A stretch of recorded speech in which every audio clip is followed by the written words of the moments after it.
इसका अर्थ है कि पलक पलक यानी एक एक निमिष में, एक एक पल में, विपल में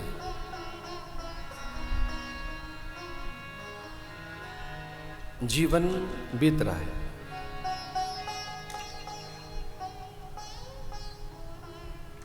हर पल जीवन भूतकाल बनता जा रहा है, रीत रहा है, काल के जबड़ों में पिस रहा है।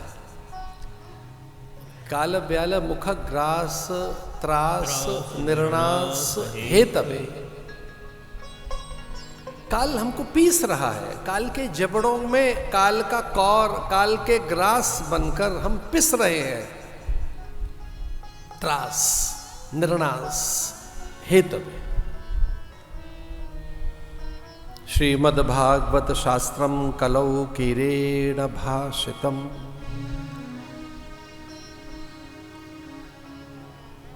इसे समय की सिद्धि कैसे करें, समय का सदुपयोग कैसे करें, ये एक बड़ा दर्शन है जीवन का, बड़ी फिलॉसफी है। आप जीवन का उपभोग कर रहे हैं या उपयोग कर रहे हैं? आप समय का उपभोग कर रहे हैं या उपयोग कर रहे हैं? आप भोग रहे हैं समय को, आप उसको यूटिलाइज कर रहे हैं क्या? उसकी कोई यूटिलिटी है, उसकी कोई उपयोगिता है? उपयोगिता, उपादेयता, उत्पादकता, प्रोडक्टिविटी क्या हुई, निकला क्या, फल क्या आया? आपने समय में क्या किया, समय की जो उपयोगिता कैसे किया आपने, और उसकी उपादेयता आप जानते हो क्या कि ये समय आपको क्या दे सकता था? वो तो आपसे निकल गया आपके हाथ से। एक खास मुहूर्त में कोई चीज हाथ लगी होती है, उसे क्यों जाने दे रहे हो व्यर्थ? एक मुहूर्त विज्ञानी के पास एक कोई व्यक्ति चला गया और उसने कहा हमारा मुहूर्त का कोई अर्थ होता है क्या? उन्होंने कहा हाँ, आज ही है वो तो आज ही है। कब है? बोले थोड़ा रात में है। रात माने कब?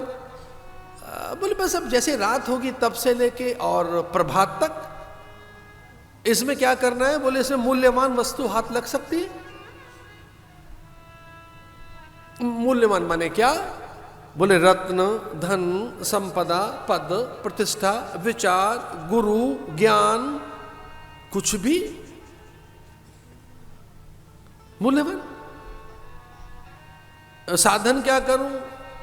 गुरु ने होश में रहिए, जगते रहिए, सावधान रहिए, सचेत रहिए, सजग रहिए, विवेक में रहिए। एक बता दो इसमें, जगते रहना, जागृत रहना। अब गुरु भी 50 साधन बता देते हैं। अब मेरे जैसा आदमी तो 50 पर्यायवाची रख देगा आपके पास। ये आपको पिक करना है कि आपको कौन सा चाहिए। बोले which is appropriate for you, कौन सा आपको सूट करता है, ये तो आपको देखना है। मैं तो बताता रहूंगा कि जागृत रहना है, सचेत रहना है, सावधान रहना है, संयत रहना है, व्यवस्थित रहना। एक बताओ इसमें। गुरु ने कहा जागृत रहना है। कहां बैठना है? अरे कहीं कहीं भी। मैंने कहा नदी के तट पर मंत्र फलीभूत होते हैं। मंत्र क्या करना है? अपने इष्ट देव का। मुझे इष्ट देव का पता नहीं है। गुरु ने कहा ओम ओम करते रहना। ओम ओम करना है और जग के रहना है और सावधान रहना है। इतनी 2-3 चीज सीख ले। बैठ गया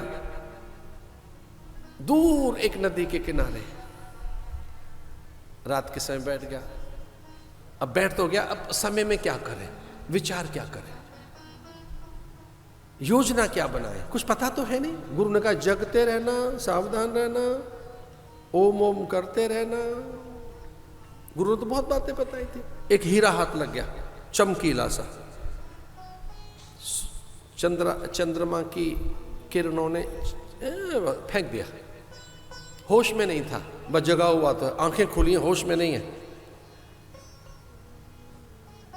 फेंक दिया नदी में। दूसरा फिर फेंक दिया। रात भर हीरे जहां पड़े हुए थे नदी में फेंकता रहा, फेंकता रहा। अब भोर होने को है, हीरा चमका, हीरा चमकने लगा। उसने ये क्या है, ये तो बड़ी अद्भुत चीज है, कोई बहुत अद्भुत है, देखा हीरा है। दौड़कर गुरु के पास गया, रोने लगा, गुरुदेव ऐसे तो बहुत हाथ लगे थे, वो क्या किए, मैं तो फेंकता रहा उनको। कहां, नदी में। ऐसे जीवन तो हाथ लगा था, हम फेंकते रहे उसे। समय तो हाथ लगा था, व्यर्थ उसे गंवाते रहे। सच मानिए, जितना हमने समय का दुरुपयोग किया है किसी का नहीं किया होगा, बहुत दुरुपयोग किया है। जितना हमने उसको मिसयूज किया है, हमारे हाथ से समय चला गया। विज्ञान ने हमको समय ही तो दिया था, यातायात के साधन दिए, पाक विद्या में कितने साधन दिए, सूचना की तकनीक और संचार की क्रांति ने कितने साधन दिए हमको, समय दे दिया ना, कितना लाभ ले रहे हैं उसका। समय गया, विचार गया, शक्ति गई, यौवन गया।